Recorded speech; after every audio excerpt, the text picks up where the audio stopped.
Hello, a very good evening to all of you, my dear friends. Today we are going to discuss important questions as per BARC exam. What kind of questions can be asked in BARC exam for thermodynamics topic? Right. So today's session is very important. First of all, like the channel, share the channel and subscribe the channel. All of you, my dear friends. और आप जो है अपना paper pen लेके बैठेंगे, whatever the numericals has been आज वो आप लोग सॉल्व करेंगे. उसके बाद मैं आपको शॉर्टकट ट्रिक्स भी बताऊंगा और कैसे उनको सॉल्व करना है. Right, so let us proceed. So first of all, introducing myself, this is all about me. So these are the different batches going on grade up, that is vision batch 2022 in English and Hindi, in all the stream, that is civil, mechanical, electrical, electronics, computer science. In this there will be 850 plus hours of live class, 8000 plus practice question, 120 plus mock test, 100 plus chapter wise study notes. Right, for vision batch 2023, that is in Hindi and English, in this there will be 950 plus hour of live class, 8000 plus practice question, 120 plus mock test, 120 plus chapter wise study notes. For any queries, any doubt, you can contact on this particular number, that is 9650052904. Is this clear to all of you? Is this clear to all of you? बोलोगे? ठीक है, तो अब हम आगे बढ़ेंगे. Now we are going to proceed further. So this is the very first question. All of you try to solve this question. All of you try to solve this question. I have kept the question of work transfer, first law, second law, entropy and available energy. The work done by 1 mole of van der Waals, this is van der Waals fluid, undergoing reversible isothermal expansion from initial volume to final volume. You have to calculate the work done. You have to calculate the work done. तो work done हम लोग कैसे calculate करते हैं? Work done हम लोग calculate करते हैं W is equal to integral P D V. W is equal to integral P D V. सबसे पहले आप वंडर वॉल्स इक्वेशन लिखेंगे. वंडर वॉल्स इक्वेशन क्या होता है? P plus A by V square into V minus B is equal to R T. Is equal to R T. हमें क्या करना है? W is equal to integral P D V होता है. W is equal to integral P D होता है. यहाँ से हमें प्रेशर को एलिमिनेट करना है, प्रेशर की टर्म्स में लिखना है. ये इक्वेशन हमें प्रेशर की टर्म्स में लिखना है. तो मैं ये लिख सकता हूँ P plus A upon V square equal to R T upon V minus B. Right, so this is going to be P is equal to R T upon v minus b minus a upon v square. This we have written in terms of pressure. Now इस pressure को आपको इस फॉर्मूले में put करना है. So W is equal to integral r t upon v minus b minus a upon v square into dv. Integrating it from v1 to v2. Integrating it from v1 to v2. That is initial volume to final volume. Right, so W is equal to ये क्या हो जाएगा? R T. ये क्या हो जाएगा? R T बाहर, R because isothermal है, टेम्परेचर कांस्टेंट है, आर कांस्टेंट होता है, तो आर टी बाहर आ जाएगा. We have to integrate 1 upon V minus B into D V. Integrating it from initial volume to final volume minus times A into A constant है, A बाहर हो जाएगा, upon 1 by V square into D V. Integrating it from initial volume to final volume.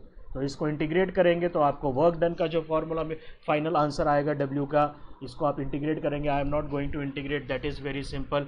The correct answer for this question is option number D. The correct answer for this question is option number D. I hope this question is very clear to you. तो work transfer क्या होता है? Work transfer integral P D V होता है close system में. तो हमने integral P D we कर दिया. प्रेशर को, इक्वेशन को पी की फॉर्म्स में लिखा, पी को लिया और पी को फॉर्म में उसको वहां पे पुट कर दिया. Very simple.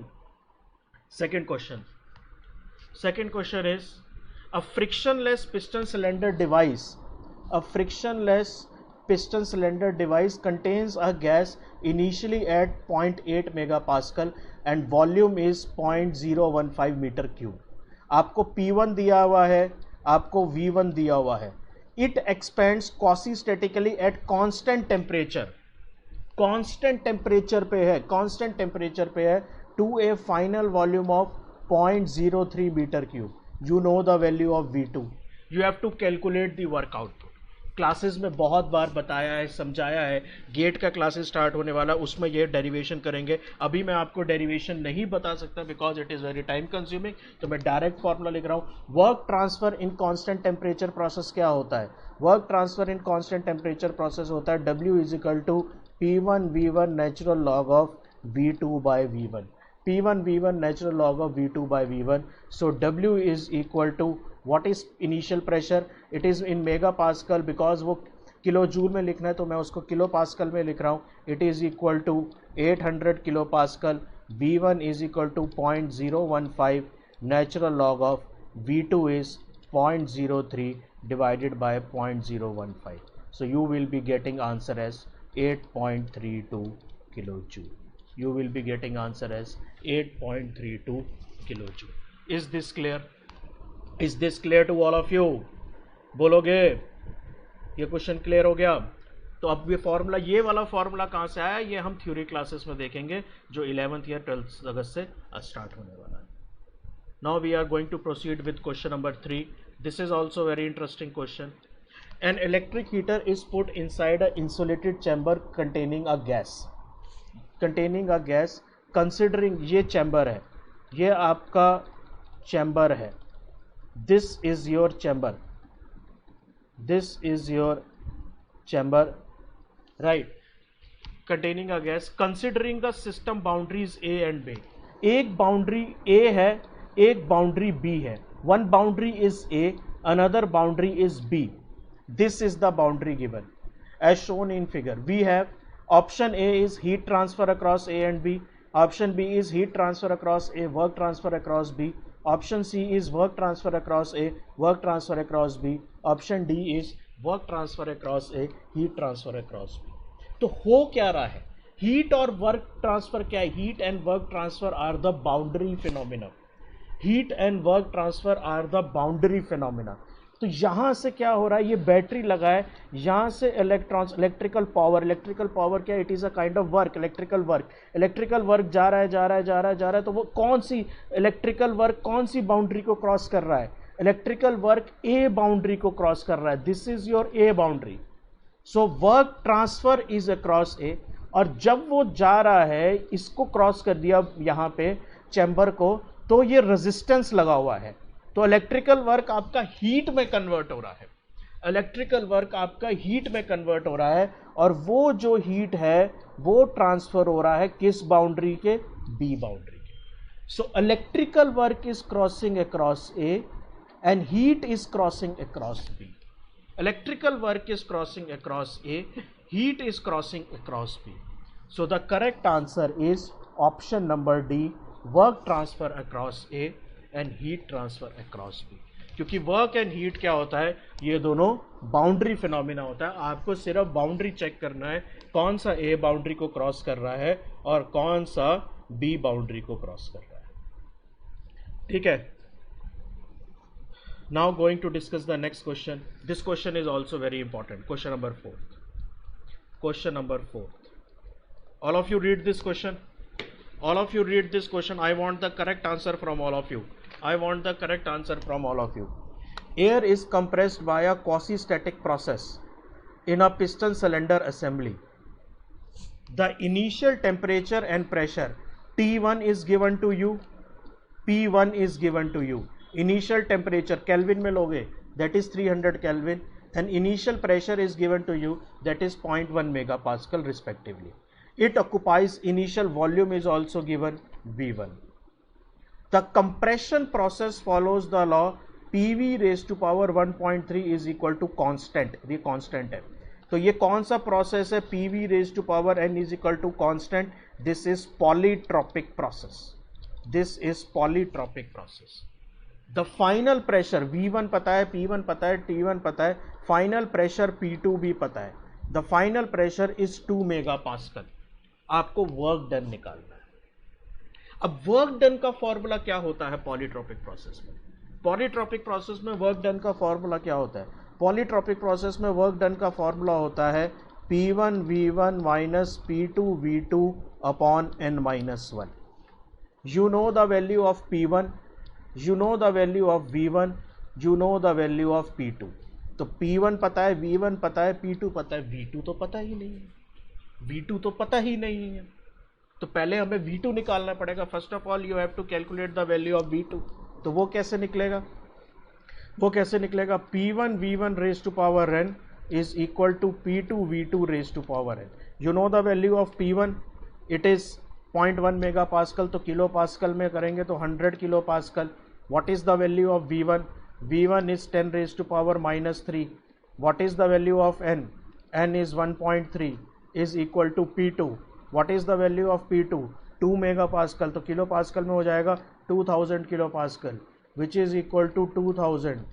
What is the value of V2 that you have to find raised to power 1.3. तो यहाँ से V2 की वैल्यू कैलकुलेट करोगे. V2 आता है आपका 9.98 into 10 to power minus 5 metre cube. This is your V2. This is your V2. तो V2 पता चल गया, V2 पता चल गया, वर्क W पता चल जाएगा. P1 V1 minus P2 V2 upon n minus 1. So you know the value of P1, it is 100. You know the value of V1, 10 raised to power minus 3. You know the value of P2, 2000. You know the value of V2, 9.98 into 10 raised to power minus 5. The value of n is 1.3. So it is 1.3 minus 1. So what is the value of W? What is the value of W? Compression हो रहा है, compression negative में आएगी, value negative में आएगी क्योंकि compression है. Work done on the system, work done on the system, compression है. So it is coming as minus approximately minus 332 joule, approximately minus 332 joule. That is option number C. That is option number C. Crystal clear, diamond clear, platinum clear? बोलोगे clear हुआ? ये clear हो रहे हैं question? Next is question number 5. This question is very simple. इसमें एक काम करना, इसके एरो तो इस तरफ हैं, इसके एरो ऐसे हैं और इसके एरो एंटी क्लॉकवाइज डायरेक्शन में है. इसके एरो एंटी क्लॉकवाइज डायरेक्शन में है, एक क्लॉकवाइज डायरेक्शन में, एक एंटी क्लॉकवाइज डायरेक्शन में. तो क्या बोला है? Consider the cycles given below and state which one of the following is true. In both A and B net work done is plus 12 unit. In B, net work done is more since in A, no work is produced by constant volume process. Magnitude of net work done produced in both A and B 12 units, but their signs are opposite. Magnitude of net work produced in both A and B are different. आपको net work done कैसे निकालते हैं PV diagram में? इसका अंदर वाला area, तो इसका अंदर वाला हाफ, बेस कितना होगा? 8 minus 2 is 6 into height 4, which is coming as 12 units. इसका एरिया क्या होगा? Half base 10 minus 2 which is 8 into 5 into minus 2 3. सो ये क्या हो जाएगा? ये भी 12 यूनिट्स. दोनों का एरिया 12 यूनिट्स है. तो मैग्नीट्यूड दोनों का सेम है, लेकिन इसका डायरेक्शन क्लॉकवाइज है, इसका डायरेक्शन एंटी क्लॉकवाइज है. One is in clockwise direction, another one is in anti-clockwise direction. One is in clockwise direction, another one is in anti-clockwise direction. So my dear friends, one is giving you positive work output, one is consuming work. So the correct answer is option number C.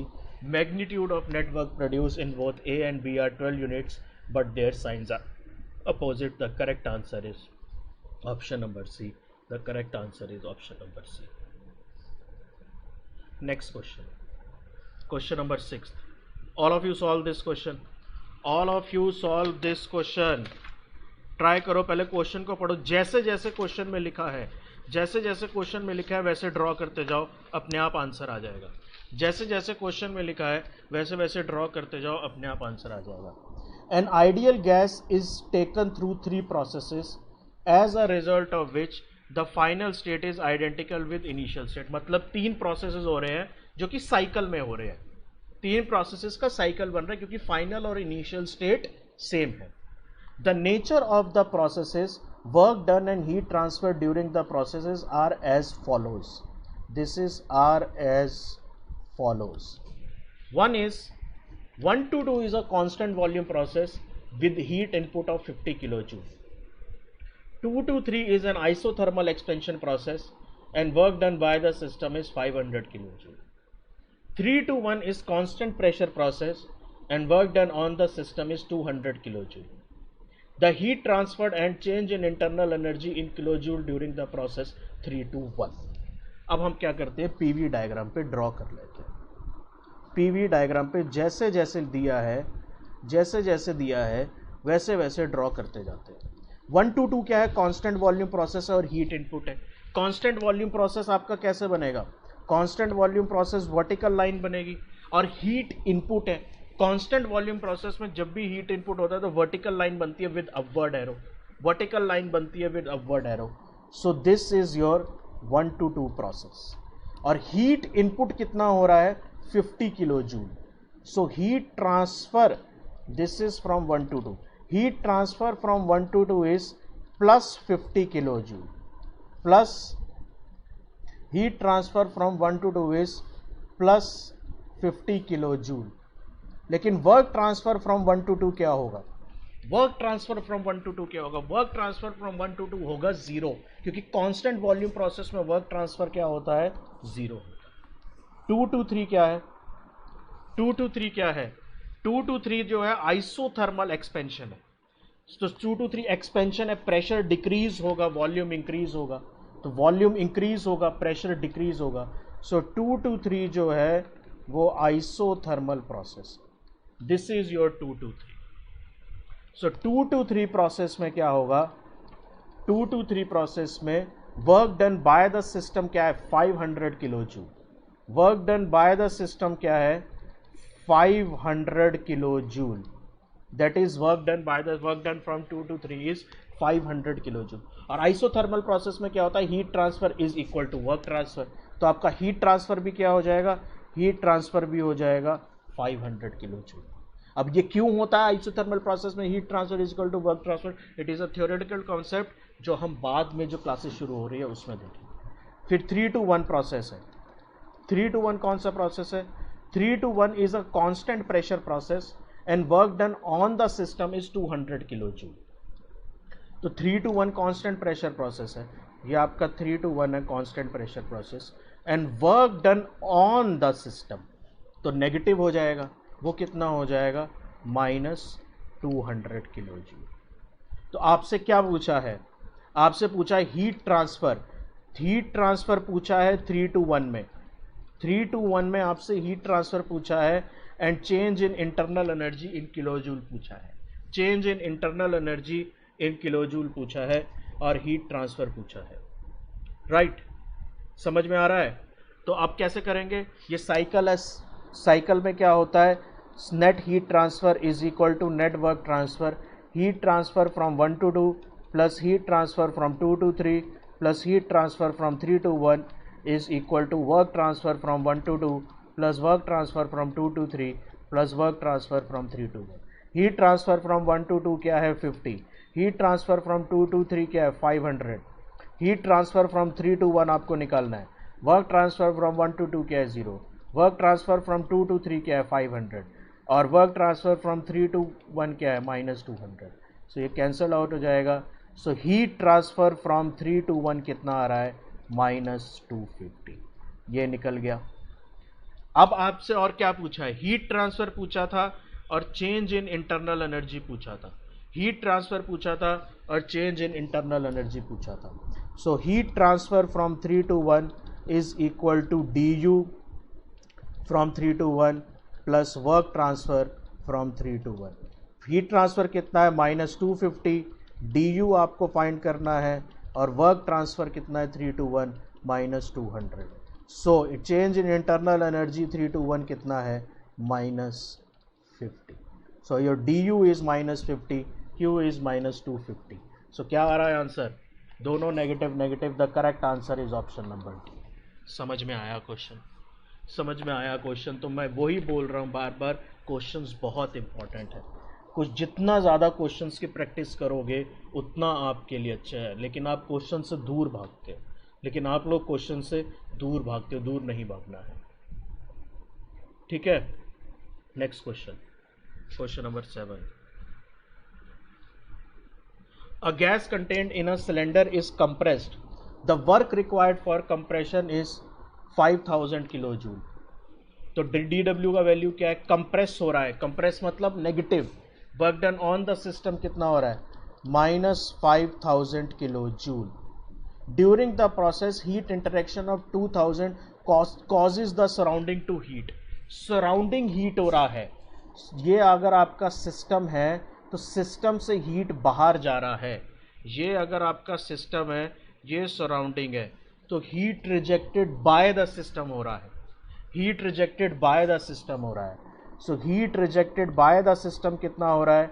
That is equal to -2000 kilo joule. आपसे क्या पूछा है? The change in internal energy. आप क्या लिखोगे? D Q is equal to D U plus D W. D Q is -2000, D U आपको find करना है, work transfer is -5000। So what is the value of D U? D U is coming as +3000 kilojoule. du is coming as +3000 kilojoule. The correct answer is option number C. The correct answer is option number C. समझ में आया? समझ में आ रहा है सबको? Are you all following or not? So next, proceeding to the next question. Question number 8. Question number 8. A balloon containing an ideal gas. सबसे पहले एक बैलून है, it contains an ideal gas, is initially kept in an evacuated and insulated room. Evacuated room खाली है और room insulated है. The balloon ruptures and the gas fills up the entire room. कौन सा प्रोसेस है ये? कौन सा प्रोसेस है ये? This is free expansion. This is free expansion क्योंकि room evacuated था, room evacuated था. Which one of the following statement is true at the end of above process? Is it option A, the internal energy of the gas decreases from its initial value but the enthalpy remain constant? Is it option B, the internal energy of the gas increases from its initial value but the enthalpy remain constant? Is it option C, both internal energy and enthalpy of the gas remain constant? Or is it option D, both internal energy and enthalpy of the gas increases? Both internal energy and enthalpy of the gas increases. बताओ क्या answer? देखो, free expansion में क्या होता है? D Q is equal to D U plus D W, ये concept में पढ़ाया जाता है। फ्री एक्सपेंशन है, वर्क ट्रांसफ़र ज़ीरो होगा और ये इंसुलेटेड है, और ये इंसुलेटेड है, तो डी क्यू का वैल्यू भी ज़ीरो होगा। सो डी यू क्या हो जाएगा? D U is equal to zero, that is u2 minus u1 is equal to 0, that is u2 is equal to u1 is equal to constant. तो आपका internal energy constant है।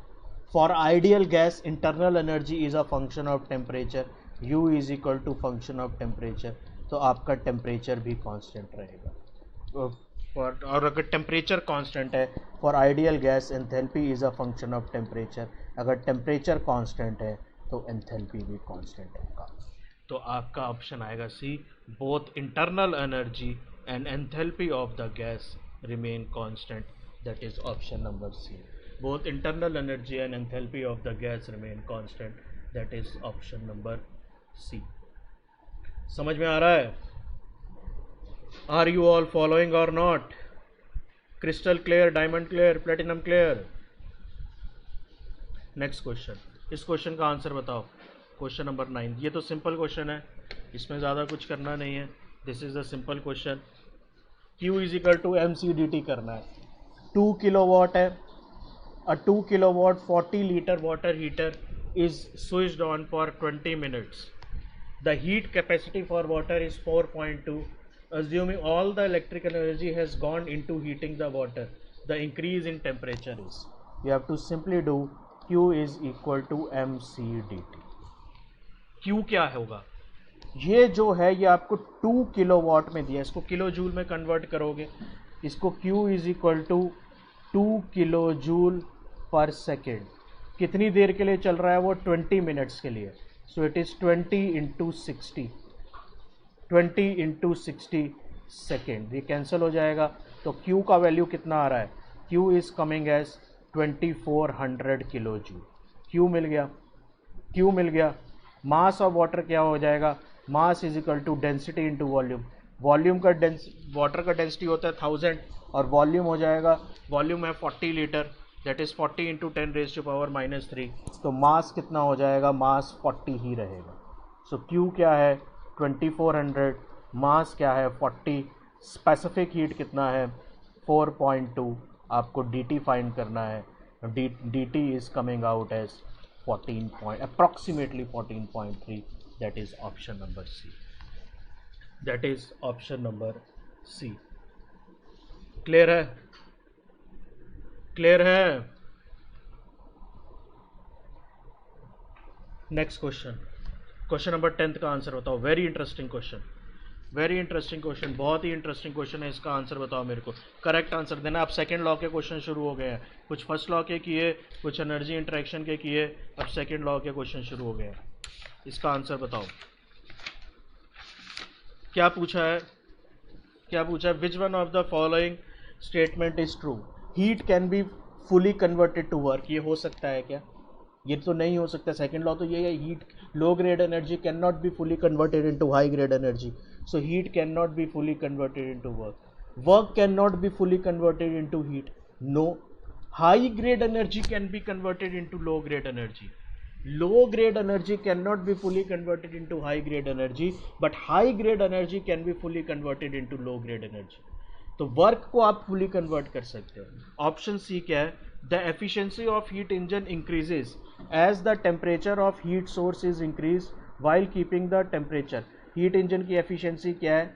1 minus lower temperature by higher temperature. वो बोल रहा है efficiency of heat engine आप increase कर सकते हो अगर आप हीट सोर्स TH का बढ़ा दो और इसको कांस्टेंट रखो। इसको कांस्टेंट रखोगे, ये बढ़ा दोगे, ये डिक्रीज हो जाएगा। 1 minus decrement is increment. So the correct answer is option number C.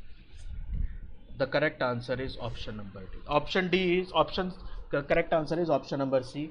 Option D is a cyclic process can be device whose sole effect is to transfer. नहीं। सो अगर आपको हीट ट्रांसफर करना है lower temperature से higher temperature तक, अगर आपको heat transfer करना है from lower temperature to higher temperature, तो आपको वर्क इनपुट देना पड़ेगा। विदाउट वर्क इनपुट वो नहीं होगा। तो ये भी रॉन्ग है। The correct answer is option number C. Solve this question, solve this question. A heat pump which operates in a cycle extract heat energy from a cold reservoir and supplies the same amount of heat energy to the hot reservoir. Which of the following statement is true? वो ये बोल रहा है, एक heat pump है, हम heat pump बना लेते हैं, ये हमने हीट पंप बनाया, ये जो है एक्सट्रैक्ट, ये कोल्ड रिजर्वायर से हीट एक्सट्रैक्ट कर रहा है। ये आपका कोल्ड रिजर्वायर है, कोल्ड रिजर्वायर है, और वो हीट दे रहा है हॉट रिजर्वायर को, वो हीट दे रहा है हॉट रिजर्वायर को। तो ये कौन सा लॉ वायलेट कर रहा है? कौन सा लॉ वायलेट कर रहा है? उसने ये तो लिखा ही नहीं है कि वर्क इनपुट के साथ। ये हो ही नहीं सकता अगर आप बाहर से कोई वर्क इनपुट ना दो। अगर आपको हीट ट्रांसफर करना है from lower temperature to higher temperature, तो आपको बाहर से वर्क इनपुट देना पड़ेगा। वही सेकेंड लॉ बोलता है। लेकिन उसने बोला ही नहीं है कि वर्क इनपुट ले रहा है, उसने बोला ही नहीं है वर्क इनपुट ले रहा है, तो वो वायलेट कर रहा है कौन सा? Second law. लेकिन फर्स्ट लॉ तो वायलेट नहीं कर रहा है। अगर आप W0 कर दोगे, sigma Q is equal to sigma W, W0 है, और ये जो है Q2 is equal to Q1 हो जाएगा, Q2 is equal to Q1 हो जाएगा। तो फर्स्ट लॉ वायलेट नहीं कर रहा है। फर्स्ट लॉ क्या है? Net heat transfer is equal to net work transfer. Net work transfer 0 है, और जितना हीट वो ले रहा है वो सारा का सारा हीट बाहर दे रहा है, तो नेट हीट भी 0 हो जाएगा।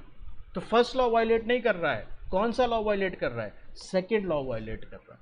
सो it is violating the second law, but it is not violating the first law. It is violating the second law but it is not violating the first law. कौन सा, कहाँ तक थे? क्वेश्चन नंबर 11 पे आ गए थे। क्वेश्चन नंबर 12 का answer बताओ। Which of the following statement does not represent second law of thermodynamics? Perpetual motion of first kind is not possible. ये तो फर्स्ट लॉ ऑफ थर्मोडाइनमिक्स का है, यही फिर राइट आंसर होगा। वो बोल रहा है इसमें से कौन सी स्टेटमेंट सेकेंड लॉ की नहीं है? फर्स्ट स्टेटमेंट तो फर्स्ट लॉ की है। बी वाला क्या है? 100% efficient machine to convert heat to work between अटेन इज नॉट पॉसिबल, ये सेकेंड लॉ की है, ये सेकेंड लॉ की स्टेटमेंट है। A machine to transfer heat from a lower temperature without external work is not, ये भी सेकेंड लॉ की स्टेटमेंट है। The entropy of a system, ये भी सेकेंड लॉ की स्टेटमेंट है। तो वो बोल रहा है कौन सी स्टेटमेंट सेकेंड लॉ की नहीं है? जो स्टेटमेंट सेकेंड लॉ की नहीं है वो है ऑप्शन नंबर ए। जो स्टेटमेंट सेकेंड लॉ की नहीं है वो है option number A. Next is question number 30। According to second law of thermodynamics, efficiency of steam power plant is always less than unity.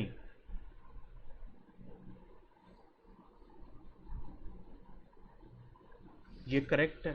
Steam power plant क्या है? Cycle है, किसी भी साइकिल की एफिशिएंसी 100 से ज़्यादा नहीं हो सकती, ये करेक्ट है। Efficiency of steam turbine is always less than unity, no. ये जो है स्टीम टरबाइन, ये प्रोसेस है, प्रोसेस की एफिशिएंसी 100 से ज़्यादा हो सकती है, इक्वल टू 100 हो सकती है। Isothermal process, polytropic process. अब जिनको ये सुनने में लग रहा है कि आप क्या बोल रहे हो 100 से ज़्यादा, ये तो हमने कभी सुना ही नहीं, वो मैं आपको बताऊंगा। प्रोसेस और साइकिल में, ये साइकिल की बात कर रहा है, साइकिल की एफिशिएंसी कभी भी 100 से ज़्यादा नहीं हो सकती, लेकिन प्रोसेस की हो सकती है। स्टीम टरबाइन प्रोसेस है तो ये हो सकता है। ऑलवेज लेस देन 1 बोला है, no this is wrong. COP of heat pump is always less than unity. No, this is wrong. COP of heat pump is equal to COP of refrigerator plus 1. So it is always greater than 1. COP of refrigerator is always greater than unity. No, refrigerator की COP less than 1 हो सकती है, refrigerator की COP less than 1 हो सकती है. So the correct answer is option number A. The correct answer is option number A. Next, question number 14. An industrial heat pump operates between temperature 27 degrees Celsius and minus 13 degrees Celsius. The rate of heat addition and heat rejection are this, the COP of heat pump. Answer बताओ, COP of heat pump, answer बताओ। Heat pump पूछा है, पहले ही सुन लो क्या पूछा है। हीट पंप ड्रॉ करोगे, हीट पंप रेफ्रिजरेटर नहीं पूछा है, इस डायरेक्शन में जाएगा। ये आपका लोअर टेम्परेचर है, माइनस 13 डिग्री सेल्सियस, ये वर्क इनपुट है, ये आपका वैल्यू Q2 है। The rate of heat addition this is 750, the rate of heat rejection Q1 this is 1000, और ये ऊपर वाला टेम्परेचर कितना है? 27 डिग्री सेल्सियस। अब यहाँ पे रिवर्सिबल नहीं दिया है, आप ये वाला फॉर्मूला कब यूज करोगे? COP of heat pump is equal to, अब आप इस क्वेश्चन को ऐसे भी कर सकते हो T1 upon T1 minus T2, और इस क्वेश्चन को आप ऐसे भी कर सकते हो COP of heat pump is equal to Q1 upon Q1 minus Q2। अब बच्चे यही कंफ्यूज हो जाएंगे, सब हम ये फॉर्मूला यूज करें या ये फॉर्मूला यूज करें। ये फॉर्मूला कब यूज करते हैं? ये फॉर्मूला तब यूज करते हैं अगर वहां पे मेंशन हो रिवर्सिबल, अगर वहां पे मेंशन हो रिवर्सिबल। यहां पे तो मेंशन नहीं है रिवर्सिबल, तो आप किसको प्रायोरिटी दोगे? आप इस फॉर्मूले से सॉल्व करोगे, which is equal to 1000 upon 1000 minus 750, which is equal to 4। The correct answer is option सी।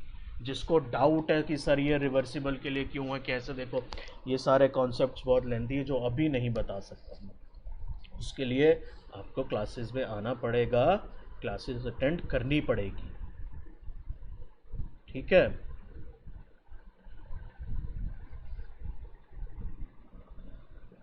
इस क्वेश्चन का आंसर बताओ, सिंपल क्वेश्चन है।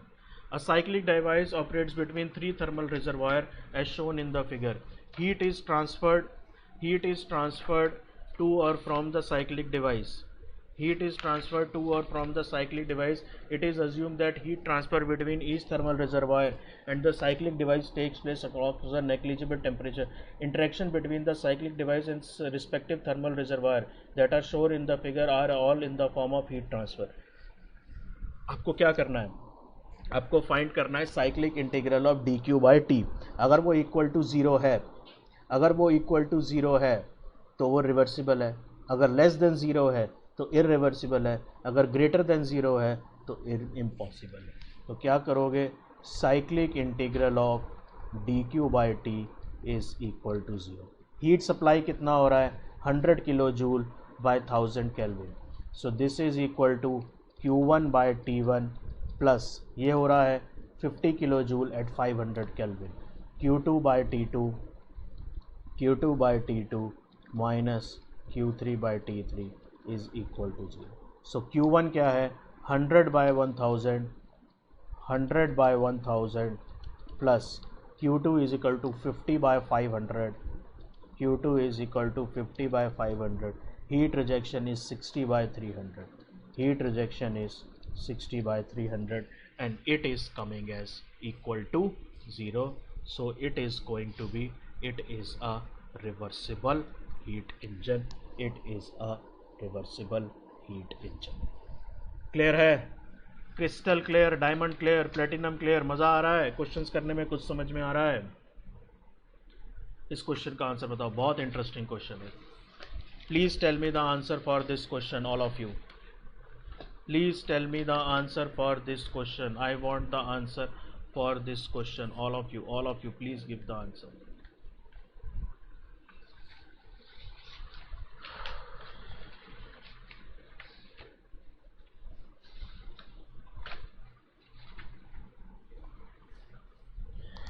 Process A is irreversible and adiabatic. तो हम इक्वेशन लिखते हैं. ds is A के लिए ds is equal to dq by t plus entropy generation. ds is equal to dq by t plus entropy generation. Adiabatic है तो ये zero हो जाएगा. एंट्रोपी जनरेशन हमेशा पॉजिटिव होता है. सो ds is greater than zero which is positive. b क्या है? The entropy process b is reversible and adiabatic. That is ds is equal to dq by t. Reversible और adiabatic की equation ये है, ये ज़ीरो हो जाएगा. तो ds is equal to 0. तो entropy change in process A is positive and in process B it is 0. The correct answer is option number D. The correct answer is option number D. Next question. For any process at all, second law requires entropy change of a system. See, entropy of a universe is always positive. System universe की entropy हमेशा positive रहती है, लेकिन system की entropy increase हो सकती है, decrease हो सकती है या कांस्टेंट रह सकती है. उसी तरीके से सराउंडिंग की एंट्रोपी इंक्रीज हो सकती है, डिक्रीज हो सकती है, कांस्टेंट रह सकती है, लेकिन यूनिवर्स की हमेशा इंक्रीज होगी. So for any process at all, second law requires the entropy change of system is positive, zero और नेगेटिव. पॉजिटिव भी हो सकती है, जीरो भी हो सकती है और नेगेटिव भी हो सकती है. Right, next question. Solve this question. The equation delta S equal to R natural log of P1 by P2 determines the entropy change of an ideal gas for a reversible. मतलब अगर ये वाला formula use हो रहा है entropy change का, that is delta S is equal to R natural log of P1 by P2, वो किस प्रोसेस के लिए? एडियाबेटिक के लिए, आइसोथर्मल के लिए, आइसोबारिक के लिए या सबके लिए? हमें ये पता है चेंज इन एंट्रोपी का एक formula, S2 minus S1 is equal to CP natural log of T2 by T1 minus R natural log of P2 by P1. तो आइसोथर्मल के केस में T2 इक्वल टू T1 होगा, isothermal के case में T2 equal to T1 होगा, ये cancel हो जाएगा. तो ये क्या हो जाएगा? S2 minus S1 is equal to R natural log of P1 by P2 is equal to R natural log of P1 by P2. The correct answer is option number B. The correct answer is option number B. समझ में आया? Next question. If a system undergoes an irreversible adiabatic process, अगर कोई system irreversible adiabatic process के लिए जा रहा है तो उसके लिए क्या करेक्ट होगा? इररिवर्सिबल, सबसे पहले इक्वेशन लिखो, इररिवर्सिबल एडियाबेटिक, तो हम ये लिखेंगे ds is equal to dq by T plus entropy generation. ds is equal to dq by T plus entropy generation. Adiabatic है तो dq बाई टी क्या हो जाएगा? Equal to 0, no heat transfer. और एंट्रोपी ये कैंसिल हो जाएगा, entropy generation हमेशा पॉजिटिव होता है, तो ds क्या हो जाएगा? Greater than 0. So dq by T is equal to 0 and ds is greater than 0. That is option number A. That is option number A. समझ आया question?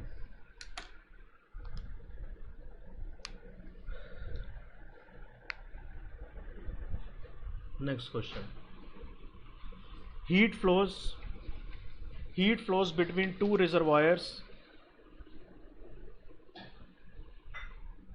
Heat flows between two reservoirs having temperature 1000 Kelvin and 500 Kelvin respectively. If the entropy change of the cold reservoir is 10 kilojoule per Kelvin, then what is the entropy change for hot reservoir? Very good question, very good question. वो बोल रहा है दो reservoir है, ये hot reservoir है which is at 1000 Kelvin. Heat flows from hot reservoir having temperature 1000 Kelvin to cold reservoir whose temperature is 500 Kelvin. Entropy change of cold reservoir, heat input हो रहा है cold reservoir में, तो entropy change of cold reservoir is equal to plus Q by T, which is equal to entropy change of cold is 10 plus Q, temperature is 500, so Q is equal to 5000 kilojoule. और entropy change of hot reservoir, इससे heat reject हो रहा है, hot reservoir से heat reject हो रहा है, so it is equal to minus Q by T. So it is equal to minus 5000 by 1000 which is equal to minus 5 kilojoule per kelvin, which is equal to minus 5 kilojoule per Kelvin. That is option number B. That is option number B. समझ में आया? बोलोगे? Crystal clear, crystal clear.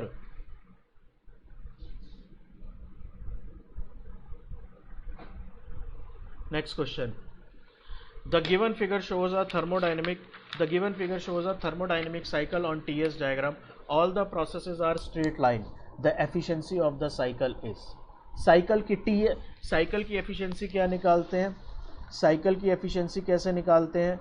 Cycle efficiency is equal to net work done by heat supply, या फिर आप ऐसे लिख सकते हो cycle efficiency is equal to net heat transfer by heat supply. Net heat transfer क्या होगा? इतना एरिया, तो sigma Q net heat is equal to half. अगर मैं यहाँ पे ले लेता हूँ इस वाले पॉइंट को S1 और इस वाले पॉइंट को S2, तो अगर मैं ये लिख लेता हूँ S2 minus S1 is equal to half base into altitude which is equal to TH. और हीट सप्लाई क्या होगा? हीट सप्लाई जो होगा, आप इन तीनों प्रोसेसेस में से किस में हीट सप्लाई हो सकता है? इन तीनों प्रोसेसेस में हीट सप्लाई उसी में होगा जिसमें एंट्रोपी इंक्रीज होगी.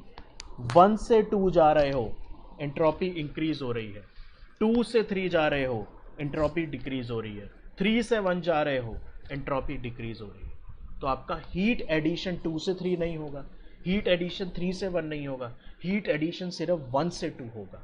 सो 1 से 2 को आप एंट्रोपी एक्सिस पे प्रोजेक्ट करोगे तो इतना एरिया आएगा इस रेक्टेंगल का. तो हीट सप्लाई हो जाएगा S2 minus S1 that is width into height. So efficiency is equal to 0.5 into S2 minus S1 into TH, S2 minus half, मैंने कुछ S2 minus H1 into TH minus, ये TH minus TC हो जाएगा, TH minus TC हो जाएगा, और ये cancel, और ये हो जाएगा TH minus TC upon S2 minus S1 into TH, ये कैंसिल हो जाएगा, तो ये हो जाएगा 0.5 into TH minus TC upon TH. This is your answer, right. So हमने कुछ क्वेश्चंस फर्स्ट लॉ के किए, कुछ सेकंड लॉ के किए, कुछ वर्क ट्रांसफ़र के किए, कुछ एंट्रोपी के किए. सो this is all for today. Tomorrow थोड़ा सा, आज थोड़ा सा 10 मिनट क्लास जल्दी छोड़ रहे हैं, ठीक है. कल थोड़ा सा लेंथी क्लास चलेगा और क्वेश्चंस हम लोग कल कवर करेंगे. So you all have to come on time, right. So thank you all of you, thank you.